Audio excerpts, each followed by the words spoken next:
Hello everybody, welcome to TechnoPoint Tutorials. This is Syed Wamik Masood and today we'll learn about chapter 2 of class 9 polynomials. Okay, आज हम polynomials के बारे में पढ़ेंगे जो class 9 का chapter है. तो start करते हैं सबसे पहले कि algebraic expressions क्या होते हैं. ठीक है, algebraic expressions जैसे इस तरह के जो expressions होते हैं, these expressions are called as algebraic expressions. अब ये बनते कैसे हैं algebraic expressions? तो algebraic expressions वेरिएबल्स और कांस्टेंट्स से मिलकर बनते हैं. सबसे पहले हम देखते हैं कि वेरिएबल्स क्या होते हैं. तो एक शॉर्ट में मैं आपको बताता जाता हूं कि X Y Z A B C these are variables. Variables का मतलब क्या होता है? वेरिएबल्स का मतलब होता है कि जिनकी वैल्यू वेरी करती है, जिनकी वैल्यू बार बार चेंज होती है. तो हम देखते हैं कि क्वेश्चंस के अंदर जब हम एक्स वाई या जेड की वैल्यू निकालते हैं, इन अल्फाबेट्स की वैल्यू निकालते हैं, हर क्वेश्चन के अंदर अलग वैल्यू निकल कर आती है. तो दीज आर वेरिएबल्स. अब दूसरी चीज हमारे पास होती है constants. What are constants? Constants यानी कि -2, -1, 0, 1, 2, 3, 4, 5 and up to so on. ये होते हैं कांस्टेंट्स जिनकी वैल्यू किसी भी क्वेश्चन में आप यूज करेंगे तो सेम रहेगी. ठीक है. अब जब हम वेरिएबल और कांस्टेंट्स को कंबाइन करते हैं, ये हमारे वेरिएबल्स हैं प्लस ये कांस्टेंट्स हैं, इनको जब हम कंबाइन करेंगे तो हमें मिलेंगे algebraic expressions. Algebraic expressions. Okay, तो ये होते हैं हमारे अलजेब्रिक एक्सप्रेशंस. अब जैसे कि एग्जांपल अभी मैंने स्टार्टिंग में भी दिया था, जैसे 3x + 2 या खाली x² ओनली x², ये भी क्या है? एक तरह का अलजेब्रिक एक्सप्रेशन. ठीक है. अब अलजेब्रिक एक्सप्रेशंस के बाद आती है बात पॉलिनोमियल्स की. पॉलिनोमियल्स क्या होते हैं? तो जितने भी अलजेब्रिक एक्सप्रेशंस होते हैं वो सब पॉलिनोमियल्स नहीं होते, कुछ ही अलजेब्रिक एक्सप्रेशंस पॉलिनोमियल होते हैं. तो मतलब ये हुआ इस बात का कि अगर हमें किसी अलजेब्रिक एक्सप्रेशन को चेक करना है कि वो पॉलिनोमियल होगा या नहीं होगा, तो हमें कुछ पर्टिकुलर चीज को चेक करना पड़ेगा अलजेब्रिक एक्सप्रेशन की. जैसे हम देखते हैं कि पॉलिनोमियल्स क्या होते हैं. पॉलिनोमियल्स, तो पॉलिनोमियल्स क्या होते हैं? वो अलजेब्रिक एक्सप्रेशंस जिनके अंदर वेरिएबल की पावर, वेरिएबल यानी कि X Y Z A B C, इनकी पावर क्या होना चाहिए? इनकी पावर एक होल नंबर होना चाहिए. होल नंबर यानी कि होल नंबर्स कौन से नंबर्स होते हैं? 0, 1, 2, 3, 4, 5 अप टू सो ऑन. ठीक है. इनमें से कोई नंबर होना चाहिए वेरिएबल्स की पावर पे. जैसे मैं एग्जांपल से एक्सप्लेन करता हूं. जैसे अगर हमारे पास 3x² + 2 है, तो यहां पर वेरिएबल की पावर कितनी है? 2 है. तो 2 एक होल नंबर है, तो ये क्या हो जाएगा? ये एक पॉलिनोमियल हो जाएगा. तो ये एक अलजेब्रिक एक्सप्रेशन है जो एक पॉलिनोमियल है. नेक्स्ट, अगर मेरे पास है 3x raised to the power -2 + 2. अब यहां पर वेरिएबल की पावर कितनी है? -2, लेकिन -2 जो है होल नंबर नहीं है, तो ये पॉलिनोमियल नहीं होगा. ये अलजेब्रिक एक्सप्रेशन तो है पर ये पॉलिनोमियल नहीं होगा. तो हमें क्या चेक करना पड़ता है? हमें ये चेक करना पड़ता है कि कोई भी पॉलिनोमियल जब पॉलिनोमियल होता है जब उसकी वेरिएबल की पावर कितनी होती है? एक होल नंबर होती है. ठीक है. तो कोई भी अलजेब्रिक एक्सप्रेशन को पॉलिनोमियल होने के लिए उसकी वेरिएबल की पावर क्या होना चाहिए? एक होल नंबर होना चाहिए. कुछ और एग्जांपल भी देखते हैं किस किस तरह के एग्जांपल्स आ सकते हैं. देखिए, जैसे फॉर एग्जांपल 3 √(x + 2). तो अंडर रूट का मतलब क्या होता है शायद ना मालूम हो, तो x raised to the power 1/2. Square root अगर लगाए तो इसकी पावर होती है 1/2. तो पावर 1/2 क्या? 1/2 एक फ्रैक्शन है. अगर ये फ्रैक्शन है तो ये होल नंबर नहीं होगा. तो ये जो गिवन अलजेब्रिक एक्सप्रेशन है पॉलिनोमियल नहीं होगा. नेक्स्ट कुछ ऐसा एग्जांपल भी हो सकता है 3/x + 5. यहां पर x की पावर क्या है? यहां अभी हमें 1 दिख रही है, लेकिन जब हम इसको सही फॉर्म में लेकर जाएंगे यानी कि x को ऊपर लेकर जाएंगे तो x की पावर हो जाएगी -1 + 5. ये नेगेटिव है. नेगेटिव नंबर्स होल नंबर्स नहीं होते, तो ये भी पॉलिनोमियल नहीं होगा. ये एक अलजेब्रिक एक्सप्रेशन तो होगा पर ये पॉलिनोमियल नहीं होगा. ठीक है.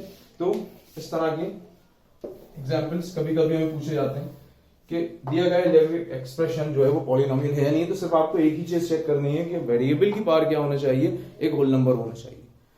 ना वेरिएबल की पावर में नेगेटिव का साइन आना चाहिए, ना वेरिएबल की पावर जो है उसमें फ्रैक्शन होना चाहिए, ना वेरिएबल के ऊपर अंडर रूट या क्यूब रूट कुछ लगा हुआ होना चाहिए. ठीक है. तो ये होते हैं पॉलिनोमियल्स. अब पॉलिनोमियल्स के बाद आते हैं कोफिशिएंट्स.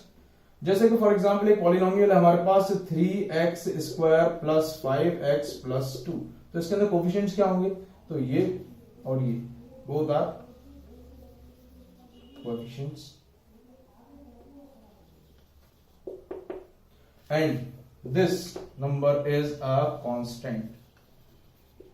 जिस नंबर के साथ वेरिएबल हमें नहीं दिखता है वो नंबर क्या हो जाता है, कांस्टेंट हो जाता है। बाकी के बचे हुए नंबर जिनके साथ वेरिएबल अटैच होता है वो नंबर्स कहलाते हैं कोफिशिएंट्स। ठीक है, तो ये होते हैं कोफिशिएंट्स और कांस्टेंट्स। इसके बाद degree of a polynomial. Degree of a polynomial क्या होता है? Degree means maximum power of variable. Variable की जो मैक्सिमम पावर होती है वो कहलाती है डिग्री। जैसे कि एक एग्जांपल हम लेते हैं 5x cube plus 3x square plus 2x plus 1। ये एक पॉलिनोमियल है, इसके अंदर वेरिएबल की मैक्सिमम पावर कितनी है? 3 है वेरिएबल की मैक्सिमम पावर, तो इसकी डिग्री हो जाएगी 3। एक और एग्जांपल लेते हैं 5x raise to the power 4 plus 3x plus 1। यहां पर x की मैक्सिमम पावर कितनी है? वेरिएबल की मैक्सिमम पावर कितनी है? 4 है, तो यहां पर डिग्री कितनी हो जाएगी? 4 हो जाएगी। तो this is called degree of the polynomial. Degree is the maximum power of the variable. After this next है हमारे पास टाइप्स ऑफ पॉलिनोमियल्स। अब टाइप्स ऑफ पॉलिनोमियल्स जो होते हैं, अलग अलग तरह के पॉलिनोमियल्स का क्लासिफिकेशन दो तरह से होता है। एक होता है नंबर ऑफ टर्म्स के बेसिस पे, दूसरा क्लासिफिकेशन जो होता है वो डिग्री के बेसिस पे होता है। सबसे पहला क्लासिफिकेशन जो बता रहा हूं वो बता रहा हूं नंबर ऑफ टर्म्स के बेसिस पे। नंबर ऑफ टर्म्स, तो नंबर ऑफ टर्म्स के बेसिस पे अगर हम इसको देखें तो सबसे पहला जो होता है वो कहलाता है लीनियर पॉलिनोमियल। लीनियर पॉलिनोमियल क्या होता है? लीनियर पॉलिनोमियल वो पॉलिनोमियल होता है, सॉरी लीनियर पॉलिनोमियल नहीं होगा, इसके अंदर आएगा मोनोमियल। तो पहला क्लासिफिकेशन जो हमारा होता है वो होता है number of terms. Number of terms, अब टर्म्स होती क्या है पहले ये हमें मालूम होना चाहिए। टर्म्स होती क्या है? जैसे कि example 3x square plus 2x plus 2, ये होगी फर्स्ट टर्म, ये होगी सेकंड टर्म, ये होगी थर्ड टर्म। जहां पर भी प्लस और माइनस का साइन बीच में आ जाता है वहां से टर्म चेंज हो जाती है। मल्टीप्लीकेशन का साइन है या डिवीजन का साइन है बीच में तो वहां टर्म चेंज नहीं होगी, सिर्फ एडिशन और सब्ट्रैक्शन के साइन में टर्म चेंज हो जाएगी। तो this will be the first term, this will be the second term and this will be the third term. ठीक है, इसके बाद नंबर ऑफ टर्म्स के ऊपर अगर हम क्लासिफिकेशन करें तो फर्स्ट वाला जो टाइप होता है वो कहलाता है मोनोमियल। मोनोमियल क्या होता है? मोनोमियल यानी कि जिसके अंदर सिर्फ एक ही term, like 3x, like 4x square, like 5xy, ये सब क्या है? मोनोमियल्स। मोनोमियल्स यानी कि एक ही टर्म में कोई प्लस या माइनस का साइन हमें नहीं दिख रहा है इसके अंदर, या कोई ऐसा डिवीजन नहीं दिख रहा है जहां पर कोई दूसरी टर्म स्टार्ट हुई। ठीक है, ये कहलाते हैं मोनोमियल्स। बाइनोमियल्स देखते हैं। बाइनोमियल्स यानी कि सेकंड टाइप का क्लासिफिकेशन जो है वो कहलाता है बाइनोमियल्स। तो बाइनोमियल्स क्या होते हैं? बाय मतलब 2, तो इसमें दो टर्म्स होंगी यानी कि 2x plus 3, 2x square plus x, this called binomial. After this trinomials. Trinomials क्या होते हैं? Try means 3, trinomials. ट्राइनोमियल्स यानी कि जैसे कि 3x square plus 2x plus 1, this is a trinomial. You can count the number of terms, number of terms are 3, so this will be called as trinomial. Okay, after this I'm going a little fast to use less time. Okay, so after this number of terms के basis पे classification हो गया। इसके बाद अब हमारा classification होता है on the basis of power, on the basis of power, or you can say on the basis of degree, on the basis of degree। तो फर्स्ट जो हमारा क्लासिफिकेशन होता है वो कहलाता है लीनियर पॉलिनोमियल। लीनियर पॉलिनोमियल क्या होता है? जिसके अंदर डिग्री कितनी होगी? 1 होगी। डिग्री 1 होगी यानी कि जैसे कि 3x प्लस 5y प्लस 2, यहां पर इस वेरिएबल की पावर भी 1 है, इस वेरिएबल की पावर भी 1 है, तो ये क्या कहलाएगा? Linear polynomial. कुछ ऐसा भी हो सकता है 3x प्लस 2 खाली, ऐसा भी हो सकता है 5y प्लस 4, ऐसा भी हो सकता है 5z प्लस x। तो इन सब के अंदर मैक्सिमम पावर कितनी है यानी कि डिग्री कितनी है? 1 है, तो ये कहलाता है लीनियर पॉलिनोमियल। इसके बाद आता है क्वाड्रेटिक पॉलिनोमियल। सेकंड टाइप जो हमारा है वो है क्वाड्रेटिक पॉलिनोमियल। तो क्वाड्रेटिक पॉलिनोमियल क्या होता है? क्वाड्रेटिक पॉलिनोमियल, तो क्वाड्रेटिक पॉलिनोमियल के अंदर डिग्री हमारी 2 होती है। जैसे कि समझ लीजिए 3x square plus 5x plus 4, this is a quadratic polynomial because you can see here the degree is 2। तो क्वाड्रेटिक पॉलिनोमियल के डिग्री कितनी होती है? 2 होती है क्वाड्रेटिक पॉलिनोमियल की डिग्री। ठीक है, इसी तरह के बहुत सारे एग्जांपल्स हो सकते हैं, सिर्फ आपको क्या देखना है? वेरिएबल की पावर देखनी है। इसके बाद नेक्स्ट क्वाड्रेटिक पॉलिनोमियल के बाद थर्ड होता है cubic polynomial. Cubic polynomial. Now what is cubic polynomial? Where the degree is 3, जहां डिग्री 3 होती है, जैसे कि समझिए 3x³ plus 2x² plus x plus 1। यहां पर आप देख सकते हैं मैक्सिमम पावर यानी कि डिग्री कितनी है वेरिएबल की 3 है, तो ये कहलाएगा cubic polynomial. After this fourth is the biquadratic polynomial. Biquadratic polynomial क्या होता है?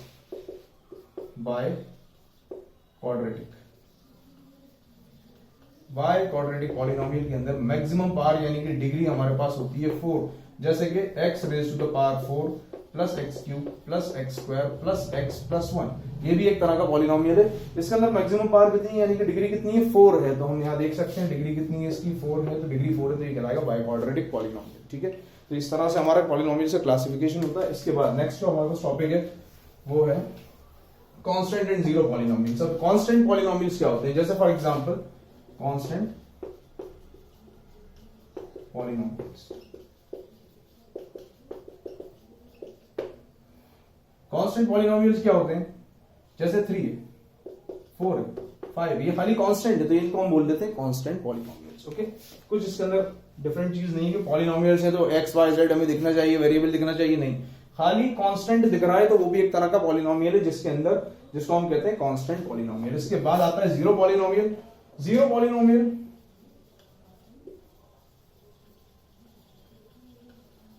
जीरो को ही हम जीरो पॉलिनोमियल कहते हैं। जीरो जो होता है उसी को हम जीरो पॉलिनोमियल कहते हैं। तो मतलब ये जरूरी नहीं है कि पॉलिनोमियल अगर लिखा हो तो एक्स वाई जेड दिखना जरूरी, ऐसा नहीं होता। अगर जीरो है तो ये जीरो पॉलिनोमियल कहलाएगा, और कोई कांस्टेंट नंबर है तो वो कांस्टेंट पॉलिनोमियल कहलाएगा। इसके बाद नेक्स्ट टॉपिक हमारे पास है remainder theorem. Yes, remainder theorem. Remainder theorem, अब रिमाइंडर थ्योरम क्या होती है? देखिए बुकिश लैंग्वेज में नहीं समझाऊंगा, मैं डायरेक्टली आपको एक्सप्लेन करूंगा होता क्या है रिमाइंडर थ्योरम। तो रिमाइंडर थ्योरम कहां यूज होती है? रिमाइंडर थ्योरम किसी पॉलिनोमियल को अगर हम किसी दूसरे पॉलिनोमियल से डिवाइड करते हैं तो उसका रिमाइंडर क्या निकल कर आएगा, वहां पर यूज होती है। अब इसको हम करते कैसे हैं, अप्लाई कैसे करते हैं? जैसे फॉर एग्जांपल आपके पास एक पॉलिनोमियल है, let's take as an example 3x² plus 5x plus 2, ये आपके पास एक पॉलिनोमियल है। आपको इस पॉलिनोमियल को डिवाइड करना है x प्लस 2 से, इस पॉलिनोमियल से। ठीक है, ये आपका पॉलिनोमियल है, पॉलिनोमियल को नॉर्मली अपन px से डिनोट करते हैं, तो हमारा px हो गया 3x² प्लस 5x प्लस 2, और हमें जिससे डिवाइड करना है वो है x प्लस 2। तो अब हम रिमाइंडर थ्योरम को अप्लाई कैसे करेंगे? तो हम क्या करेंगे यहाँ पर कि x प्लस 2 जिससे हमें डिवाइड करना है, जिसको डिवाइड करना है उसको तो ऐसे ही छोड़ देंगे, लेकिन जिससे हमें डिवाइड करना है उसको हम पहले 0 से इक्वेट करेंगे, यहां से x की वैल्यू निकालेंगे, तो यहां से x की वैल्यू निकल कर आ रही है -2। अब ये जो x की वैल्यू निकल कर आई है -2, इसको हम पुट कर देंगे इस पॉलिनोमियल px के अंदर, यानी कि जहां जहां पर x है वहां वहां पर -2 पुट कर देंगे। जैसे यहां पर x लिखा था तो यहां मैंने -2 लिख दिया, यहां x लिखा था तो यहां भी क्या लिख दूंगा मैं -2, यहां भी -2, और ये ऑलरेडी 2 है, दिस विल बी 3 ओनली। -2 का स्क्वायर 4, 5 2 जा 10 और plus minus -10 plus 2, 3 4 12 -10 plus 2 is equal to -2 plus 2। यहां पर हमारा जो रिमाइंडर निकल कर आ रहा है वो remainder, sorry, this will be +2 will be equal to 4। तो यहां पर हमारा जो रिमाइंडर निकल कर आ रहा है वो निकल कर आ रहा है 4, यानी कि इसका मतलब क्या हुआ कि अगर हम इस पॉलिनोमियल को इस पॉलिनोमियल से डिवाइड करेंगे तो हमारा आंसर कितना निकल कर आएगा? रिमाइंडर निकल कर आएगा 4, remainder. So this is called as remainder theorem, जो रिमाइंडर निकालने में यूज होती है। ठीक है, अब इसके बाद जो नेक्स्ट पॉइंट हमारा वो है फैक्टर थ्योरम। फैक्टर थ्योरम में क्या होता है? फैक्टर थ्योरम बिल्कुल एज इट इज सेम होती है रिमाइंडर थ्योरम की तरह, कोई फर्क नहीं होता दोनों में, बस सिर्फ जैसा कि इसका नाम कह रहा है फैक्टर थ्योरम, तो हमें ये पता चलता है कि दिया गया पॉलिनोमियल किसी दूसरे पॉलिनोमियल का फैक्टर है या नहीं है। जैसे कि एग्जांपल हम देखते हैं, नॉर्मली फैक्टर्स जो होते हैं, फैक्टर्स क्या होते हैं आपको मालूम है, अगर हम किसी नंबर को उसके फैक्टर से डिवाइड करते हैं तो उसका रिमाइंडर निकल कर आता है 0। तो यहां भी हम यही चेक करेंगे कि अगर हम किसी दिए गए पॉलिनोमियल को किसी दूसरे पॉलिनोमियल से डिवाइड करते हैं तो अगर हमारे पास उसका रिमाइंडर 0 बच रहा है तो मतलब क्या होगा कि जो दिया गया पॉलिनोमियल है वो क्या होगा, उसका फैक्टर होगा। जैसे कि एग्जांपल हम देखते हैं 3x²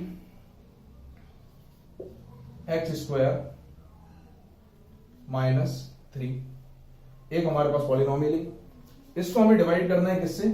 x + 1 से हमें डिवाइड करके इसको चेक करना है कि ये x + 1 क्या इसका फैक्टर है या नहीं। तो हम कैसे चेक करेंगे इसको? ये हमारे पास पॉलिनोमियल px, तो हम इसको लेंगे P X is equal to 3x² minus 3। इसको ऐसा कैसे रहने देंगे। अब हम क्या करेंगे, जैसा कि हमने रिमाइंडर थ्योरम में करा था, same to same as it is वैसे ही करना है। x+1 जो हमारा जिससे हमें डिवाइड करना है उसको हम 0 से इक्वेट करेंगे, वहां से x की वैल्यू निकालेंगे, x की वैल्यू निकल कर आई जैसे -1, तो ये x की वैल्यू जो -1 निकल कर आई है इसको कहां पुट करेंगे, px के अंदर पुट करेंगे। तो x की यहाँ पर -1 पुट करा, यहाँ 3 या -1 का स्क्वायर और यहाँ पर 3। तो हम देखते हैं यहाँ पर 3 -1 का स्क्वायर 1 रहेगा, दिस विल बी 3, 3 1 जा 3 -3, आंसर इज 0। तो हमारा आंसर क्या निकल कर आ रहा है, हमारा आंसर निकल कर आ रहा है 0, यानी कि जब इस पॉलिनोमियल को हमने इस पॉलिनोमियल से डिवाइड करा तो हमारा आंसर निकल कर आ रहा है 0। तो इसका मतलब क्या हुआ, 0 कब आंसर निकल कर आता है, जब कोई नंबर उसके फैक्टर से डिवाइड होता है तो उसका आंसर 0 निकल कर आता है। तो इसका मतलब ये हुआ कि x+1 क्या है, x+1 इस दिए गए पॉलिनोमियल का फैक्टर है। ओके, तो ये हो गई हमारी factor theorem. Remainder theorem factor theorem में कोई फर्क नहीं, कोई डिफरेंस नहीं है, सिर्फ इतना ही डिफरेंस है, रिमाइंडर थ्योरम यूज होती है रिमाइंडर निकालने के लिए और फैक्टर थ्योरम यूज होती है ये चेक करने के लिए कि दिया गया पॉलिनोमियल कोई दिए गए पॉलिनोमियल का फैक्टर है या नहीं। ठीक है, एप्लीकेशन सेम रहेगी, सेम तरह से अप्लाई करना है। नेक्स्ट, इसके बाद जो हमारे पास पॉइंट है वो है फैक्टराइजेशन। तो वही फैक्टराइजेशन क्या होता है, फैक्टराइजेशन क्या होता है, फैक्टराइजेशन जैसे फॉर एग्जांपल फैक्टर्स के फॉर्म में किसी चीज को लिखना, जैसे हमारे पास एक नंबर है 6, तो 6 को हम लिख दें 2 × 3, ये इसके फैक्टर्स हो गए, चाहे तो 1 भी लिख देते हैं साथ में क्योंकि 1 तो सबका फैक्टर होता है। तो 2 × 3 × 1, तो ये कहलाता है फैक्टराइजेशन। अब पॉलिनोमियल्स का फैक्टराइजेशन क्या होता है, अब पॉलिनोमियल्स का फैक्टराइजेशन जो होता है वो हम किस तरह से करते हैं। सबसे पहले तो देखते हैं कि अगर पॉलिनोमियल है तो उसके फैक्टर्स निकालना थोड़ा सा मुश्किल सी चीज लगती है, तो हर पॉलिनोमियल का कुछ अलग तरीका होता है फैक्टर निकालने का, डिपेंड करता है वो किस कंडीशन में हमें दिया हुआ है या किस फॉर्म में हमें दिया हुआ है। ठीक है, जैसे कि एग्जांपल अगर हम देखें सबसे पहले कि अगर हमें 2 टर्म्स दी गई है x² + 2x, हमें बोला गया इसका फैक्टराइजेशन कीजिए। तो 2 टर्म वाले पॉलिनोमियल का फैक्टराइजेशन कैसे करेंगे, हम कॉमन लेके करेंगे। तो इसके अंदर कुछ कॉमन है, दोनों के अंदर x कॉमन है, तो x + 2 इसका फैक्टराइजेशन हो जाएगा, यानी कि x एक इसका फैक्टर x है और एक दूसरा फैक्टर क्या है, x + 2। इसके बाद ये 2 टर्म्स वाला हो गया, इसके बाद 3 टर्म्स वाला भी फैक्टराइजेशन होता है। अब 3 टर्म्स वाला फैक्टराइजेशन कैसा होता है, जैसे कि फॉर एग्जांपल आपको दिया हुआ है 3xy + 3x + x² + 3x। तो इन सब के अंदर से क्या कॉमन आ रहा है, एक तो 3 कॉमन आ रहा है निकलकर, एक x कॉमन आ रहा है निकलकर। अब बचा क्या, यहाँ पर y बचा प्लस एक x बचा और ये पूरा बाहर आ गया तो 1 बचा। तो ये इसके फैक्टर्स हो गए 3 × x × y + x + 1, तो ये इसके फैक्टर्स हो गए। तो 3 टर्म्स वाला फैक्टराइजेशन एक तरीका तो ये है 3 टर्म्स वाला। सबसे मुश्किल जो होता है वो 3 टर्म्स वाले होता है, हमें आइडेंटिफाई करने में बड़ी प्रॉब्लम होती है कि हम इसके अंदर कौन सा मेथड अप्लाई करें। तो अगर इसके अंदर इस तरह से लिखा हुआ है, यानी कि पहला वाला स्क्वायर नहीं बन रहा है किसी का, लास्ट वाला भी किसी का स्क्वायर नहीं बन रहा है, तो हम डायरेक्टली क्या करेंगे, इसके अंदर से कॉमन ले लेंगे। अब दूसरा तरीका बताता हूं, दूसरे तरीके से भी हो सकता है। नेक्स्ट टाइप, अगर कभी ऐसा हमें दिया हुआ है पॉलिनोमियल जैसे 9x² + 3x + 1। अब हम देख सकते हैं कि फर्स्ट वाले में स्क्वायर लगा हुआ है और ये जो इसके साथ कोफिशिएंट है ये किसी का परफेक्ट स्क्वायर है, तो हम इसको किस फॉर्मेट में लिख लेंगे, 3x² + 3x + 1 को भी तो हम 1 के स्क्वायर लिख सकते हैं। तो ये कैसा लिखने लगेगा, a² + 2ab + b², यानी कि इसकी आइडेंटिटी क्या होती है, a + b का होल स्क्वायर। तो हम यहां से देखते हैं कि a की वैल्यू कितनी है, तो यहां से a को जब हम कंपेयर करेंगे तो हमारी वैल्यू निकल कर आएगी 3x, और b को जब हम कंपेयर करेंगे तो b की वैल्यू निकल कर आएगी ओनली 1। तो ये आ जाएगा निकल कर a + b, यानी कि 3x + 1 का होल स्क्वायर। तो दूसरा मेथड ये आइडेंटिटी लगा के, जब 3 टर्म्स दिए तो या तो a + b होल स्क्वायर की आइडेंटिटी लगेगी या a - b होल स्क्वायर की आइडेंटिटी भी लग सकती है। इसके अंदर आइडेंटिटीज भी हम पढ़ेंगे अभी। इसके बाद नेक्स्ट टाइप जो है वो होता है middle term splitting. Middle term splitting कब लगती है, जब कोई भी दिया गया पॉलिनोमियल जो है वो क्वाड्रेटिक इक्वेशन के फॉर्म में दिया हुआ, क्वाड्रेटिक इक्वेशन के फॉर्म, यानी कि जैसे कि फॉर एग्जांपल अगर हम लें तो 6x² + 7x - 3। अब इसके अंदर हम देखते हैं तीनों के अंदर कुछ कॉमन भी नहीं है, पहला वाला परफेक्ट स्क्वायर भी नहीं है, लास्ट वाला परफेक्ट स्क्वायर भी नहीं है, यानी कि पहला मेथड भी नहीं लग सकता, इसके अंदर हम कॉमन भी नहीं ले सकते, दूसरा मेथड भी नहीं लग सकता, यानी कि इसमें हम आइडेंटिटी भी नहीं लगा सकते। तो अब हम इसके साथ क्या करेंगे, इसके लिए हम यूज करते हैं एक मेथड जिसका नाम होता है मिडिल टर्म स्प्लिटिंग। क्या नाम होता है इसका, middle term splitting. Middle term splitting क्या होती है, मिडिल टर्म स्प्लिटिंग मतलब बीच वाली टर्म को ब्रेक करना, बीच वाली टर्म को स्प्लिट करना। तो इसका हम कैसे करते हैं, सबसे पहले तो हम इसको ax² plus bx plus c equal to 0 यानी कि क्वाड्रेटिक इक्वेशन की स्टैंडर्ड फॉर्म होता है, इस फॉर्म के अंदर इसको कन्वर्ट कर लेंगे। इसके बाद हम यहाँ से देखेंगे कि a की वैल्यू कितनी है, तो a की वैल्यू यहाँ से 6 है। इसके बाद हम देखेंगे c की वैल्यू कितनी है, तो c की वैल्यू हम देखते हैं कि c की वैल्यू है -3। अब हम क्या करेंगे, a और c को मल्टीप्लाई कर देंगे, 6 multiplied by -3 is equal to -18। तो हमारे पास जो नंबर निकल कर आया -18, -18 का हम क्या करेंगे, प्राइम फैक्टराइजेशन करते हैं, तो ये 9 आ गया, ये 3, ये 3 और ये 1, तो ये 2 इंटू 3 इंटू 3। अब इन फैक्टर्स को हम यूज करके किसी तरह से मिडिल टर्म बनाने की कोशिश करेंगे। जैसे कि हम देखते हैं 3 3 हो जाएगा 9 और ये 2 अकेला बचा, तो अगर हम 9 में से 2 को माइनस कर दें तो बचेगा हमारे पास 7।